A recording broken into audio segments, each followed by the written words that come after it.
पुष्यभूति वंश या वर्धन वंश।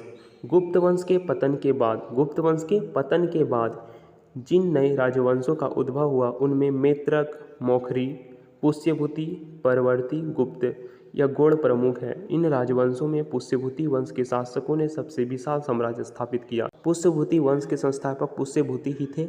इसकी राजधानी थानेश्वर, जो हरियाणा प्रांत के करनाल जिले में स्थित वर्तमान जो थानेश्वर नामक स्थान था, वही राजधानी थी थानेश्वर। दोस्तों, प्रभाकर वर्धन इस वंश की स्वतंत्रता का जन्मदाता कहा जाता है। प्रभाकर वर्धन को और प्रथम प्रभावशाली शासक था प्रभाकर वर्धन, जिसने परम भट्टारक एवं महाराजाधिराज जैसी सम्मानजनक उपाधियां धारण की।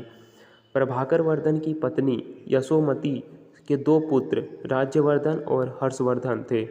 एक कन्या राजश्री उत्पन्न हुई। राजश्री का विवाह कन्नौज के मौखरी राजा ग्रहवर्मा के साथ हुई। मालवा के शासक देवगुप्त ने ग्रहवर्मा की हत्या कर दी और राजश्री को बंदी बनाकर कारागार में डाल दिया।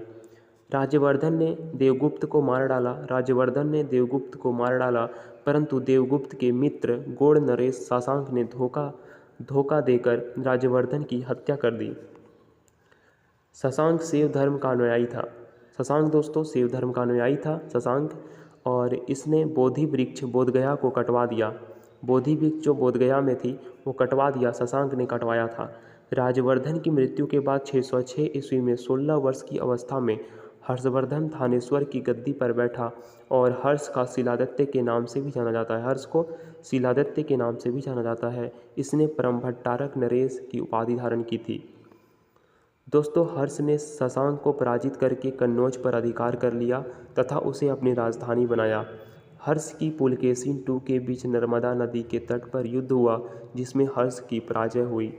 दोस्तों, चीनी यात्री हुएनसांग हर्षवर्धन के शासनकाल में भारत आया था और हुएनसांग की यात्राओं में राजकुमार नीति का पंडित एवं वर्तमान जो शाक्य मुनि कहा जाता है, वह नालंदा विश्वविद्यालय में पढ़ने एवं बौद्ध ग्रंथों का संग्रह करके उद्देश्य से भारत आया था।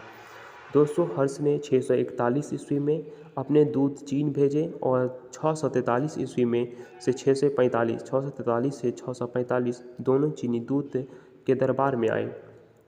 हर्ष ने कश्मीर के शासक बुद्ध के दंत अवशेष बलपूर्वक प्राप्त किए। हर्ष के पूर्वज भगवान शिव और सूर्य के अन्य उपासक थे। प्रारंभ में हर्ष भी अपने कुल देवता शिव का परम भक्त थे।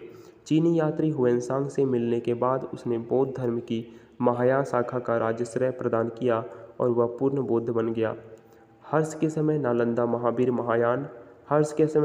महावीर महायान धर्म की शिक्षा की प्रधान केंद्र था। हर्ष के समय में प्रयाग में प्रति 5वें वर्ष एक समारोह आयोजित किया जाता था, जिसे महामोक्ष परिषद कहा गया। हुएनसांग स्वयं 6ठे समारोह में सम्मानित हुए।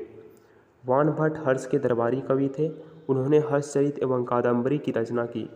प्रियदर्शिका, रत्नावली, नागानंद नामक 3 संस्कृत नाटक ग्रंथों की रचना हर्ष ने की। कहा जाता है कि धावक नामक कवि ने हर्ष के पुरस्कार लेकर उसे नाम से अपने नाटक लिख दिए। तीनों नामों से दोस्तों नाटक लिख दिए। हर्ष को भारत का अंतिम हिंदू सम्राट कहा गया। हर्ष को, लेकिन वह न तो वह कट्टर हिंदू था और न ही सारे देश के उपासक था। हर्ष के अधीनस्थ शासक महाराज अथवा महासामंत कहे जाते थे।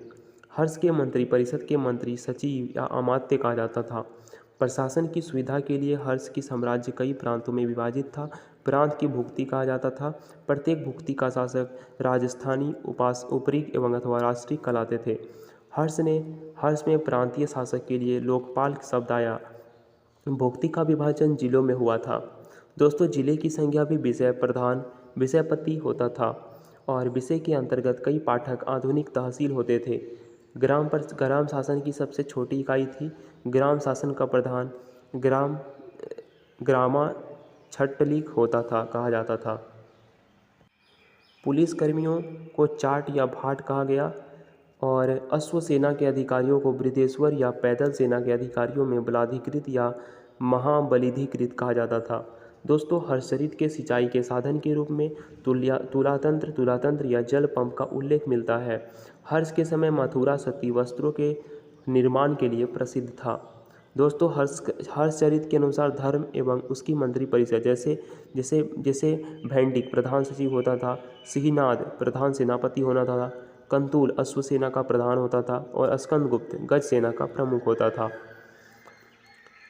दोस्तों अब हम बात करेंगे दक्षिण भारत के प्रमुख राजवंश के बारे में। दक्षिण भारत के प्रमुख राजवंश जैसे पल्लव वंश। दोस्तों पल्लव वंश का संस्थापक सिंह विष्णु। पल्लव वंश का संस्थापक सिंह विष्णु था। 575 से 600 ईस्वी तक रहा। इसकी राजधानी दोस्तों कांची थी। कांची कहाँ पे है? तमिलनाडु के कांचीपुरम, जो वह वैष्णव धर्म का अनुयायी था। दोस्तों सिंह विष्णु वैष्णव धर्म का अनुयायी था। किरातार्जुनीयम के लेखक भारवी सिंह विष्णु के दरबार में रहते थे। दोस्तों भारवी कौन थे? किरातार्जुनीयम के लेखक थे भारवी, जो विष्णु के दरबार में रहते थे। पल्लव वंश के प्रमुख शासक हुए क्रमशः महेंद्र वर्मन प्रथम 600 से 630 ईस्वी तक, नरसिंह वर्मन प्रथम 630 से 668 और महेंद्र वर्मन द्वितीय 668 से 670। परमेश्वर वर्मन प्रथम 670 से 680 और नरसिंह वर्मन द्वितीय 704 से 728 और नंदी वर्मन द्वितीय 731 से 795। नंदी वर्मन द्वितीय 731 से 795। दोस्तों पल्लव वंश का अंतिम शासक अपराजित जो 879 से 897 ईस्वी तक हुआ। अपराजित पल्लव वंश का अंतिम शासक था। दोस्तों मतविलास प्रहसन की रचना महेंद्र वर्मन ने की थी। महाबलीपुरम के एकाशम मंदिर, जिन्हें रथ कहा गया, निर्माण पल्लव राजा नरसिंह वर्मन के प्रथम द्वारा कराया गया था। रथ मंदिरों में सबसे छोटी द्रौपदी रथ, जिसमें किसी प्रकार का अलंकार नहीं मिलता है। वात्पिकोंड की उपाधि नरसिंह वर्मन प्रथम ने धारण की थी। वात्पिकोंड की उपाधि नरसिंह वर्मन प्रथम ने धारण की थी। अरबों के आक्रमण के समय पल्लव का शासक नरसिंह वर्मन द्वितीय था। उसने राजसिंह के राजाओं में सिंह, आगमप्रिय, शास्त्रों की प्रेमी और शंकर भक्त, जो शिव का उपासक था, की उपाधियां धारण की। उसे कांची के कैलाशनाथ मंदिर का निर्माण करवाया, जिसे राजसिद्धेश्वर मंदिर भी कहा जाता है। इसी मंदिर के निर्माण में द्रविड़ स्थापत्य कला की शुरुआत हुई। महाबलीपुरम में स्वर्ण मंदिर। दोस्तों दस कुमार चरित के लेखक दंडी नरसिंह वर्मन द्वितीय के दरबार में रहते थे। दस कुमार चरित के लेखक दंडी नरसिंह वर्मन द्वितीय के दरबार में रहते थे। नरसिंह वर्मन द्वितीय के दरबार में रहते थे 10 कुमार चरित के लेखक। दोस्तों कांची के मुक्तेश्वर मंदिर तथा बैकुंठ पेरुमाल मंदिर का निर्माण नंदी वर्मन द्वितीय ने करवाया था। कांची के मुक्तेश्वर मंदिर तथा बैकुंठ पेरुमाल मंदिर का निर्माण नंदी वर्मन ने कराया था। वैष्णव प्रसिद्ध संत तिरुमई अलवार नंदी वर्मन द्वितीय के समकालीन थे। अब बात करेंगे राष्ट्रकूट के बारे में।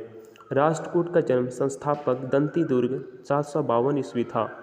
इसकी राजधानी मानिकपुर या मान्यखेत, वर्तमान मालखेंड, सोलापुर के निकट थी। राष्ट्रकूट वंश का प्रमुख शासक थे कृष्ण प्रथम, ध्रुव, गोविंद तृतीय, अमोघ वर्ष, कृष्ण द्वितीय, इंद्र तृतीय और कृष्णा तृतीय। एलोरा के प्रसिद्ध कैलाश मंदिर का निर्माण कृष्ण प्रथम ने करवाया था। ध्रुव राष्ट्रकूट वंश का पहला शासक था। ध्रुव, जिसने कन्नौज पर अधिकार करते हेतु त्रिपक्षीय संघर्ष में भाग लिया और प्रतिहार नरेश वत्सराज एवं पाल नरेश धर्मपाल की पराजित किया। ध्रुव को धारावर्ष भी कहा जाता है। गोविंद तृतीय ने त्रिपक्षीय संघर्ष में भाग लेकर चकरा युद्ध एवं उसके संरक्षक धर्मपाल तथा प्रतिहार वंश के शासक नागभट्ट तृतीय को पराजित किया। दोस्तों पल्लव, पांड्य, केरल एवं गंग शासकों के संग गोविंद तृतीय को नष्ट किया। अमोघवर्ष जैन धर्म का अनुयायी था। इसने कन्नड़ में कविराज राजमार्ग की रचना की। आदिपुर के रचनाकार जिनसेन, गणितसार संग्रह के लेखक महावीराचार्य एवं अमोघवर्ष के लेखक सत्कायना अमोघवर्ष के दरबार में रहते थे। अमोघवर्ष ने तुंगभद्रा नदी में जल समाधि लेकर अपने जीवन का अंत किया। इंद्र तृतीय के शासनकाल में अरब निवासी अल मसूदी भारत आया। इसने तत्कालीन राष्ट्रकूट शासकों को भारत का सर्वश्रेष्ठ शासक कहा। राष्ट्रकूट वंश का अंतिम महान शासक कृष्ण तृतीय था। इसी के दरबार में कन्नड़ भाषा के कवि पौंड रहते थे, जिन्हें शांति पुराण की रचना की। कल्याणी के चालुक्य तैलपदित्य ने 973 ईस्वी में कर्क को हराकर राष्ट्रकूट राज्य पर अपना अधिकार कर लिया और कल्याणी के चालुक्य वंश की नींव डाली। एलोरा एवं एलिफेंटा महाराष्ट्र गुहा मंदिरों का निर्माण राष्ट्रकूटों के समय ही हुआ। एलोरा के 34 शैलकृत गुफाएं हैं। इसमें 1 से 12 तक बौद्धों के, 13 से 29 तक हिंदुओं एवं 30 से 34 तक जैनों के गुफाएं हैं। राष्ट्रकूट शैव, वैष्णव, शाक्त संप्रदायों के साथ साथ जैन धर्म का भी उपासक था। राष्ट्रकूटों ने अपने राज्य में मुसलमान व्यापारियों को बसने एवं इस्लाम के प्रचार की स्वीकृति दी थी। दोस्तों, दक्षिण भारत के शासक में हम देख लिए और अब नेक्स्ट वीडियो में देखेंगे चालुक्य वंश के बारे में और सारे वंश हैं। तो आज का वीडियो यहीं पे एंड करते हैं। तो दोस्तों, कैसा लगा वीडियो आप कमेंट बॉक्स में ज़रूर बताइएगा। मिलते हैं अगले वीडियो में, तब तक के लिए धन्यवाद।